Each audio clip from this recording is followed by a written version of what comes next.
রাগ অভিমান ভুলিয়ে নিজের ভালোবাসার জোরেই শুভকে আবারও বাড়ি ফিরিয়ে আনলো আদ্রিত। হ্যাঁ বন্ধুরা, এমনটাই দেখতে পাবো আমরা গৃহপ্রবেশ ধারাবাহিকের আগামী পর্বগুলোতে। সেবন্তী শুভকে বলে যে মোহনার সন্তানকে মেনে নেওয়ার কথা, তখন আদির ভাই বোনেরা বলে তুই এটা একদম মেনে নিবি না, তোর যেটা ঠিক হবে তুই সেটাই করবি। তারপর মোহনা নেকা কান্না শুরু করে দেয়, শুভকে বলে যে সে যেন তার সন্তানকে মেনে নেয় আর শুভকে জড়িয়ে ধরে। তারপরে শুভ ঠাকুর ঘর থেকে গোপাল সাথে করে নিজের ঘরে চলে যায়, সেই সাথে আদিও পিছু যায়। আদি ঘরে ঢোকার আগেই দরজা বন্ধ করে দেয় শুভ, তারপরে নিজের ব্যাগপত্র গুছিয়ে বাইরে বেরিয়ে আসে।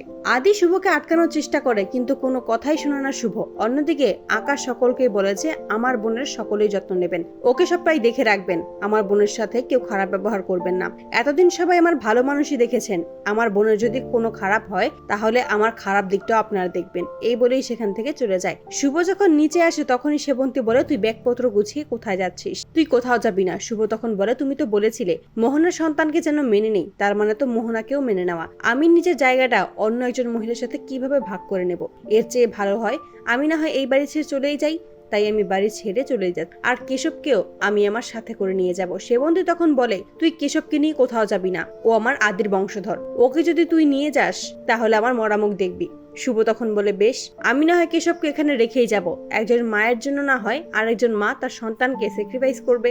এবারে যখন শুভ চলে যাবে ঠিক সেই মুহূর্তেই বাড়ির সকলে শুভকে আটকানোর চেষ্টা করে, কারো কথাই শুনে না শুভ।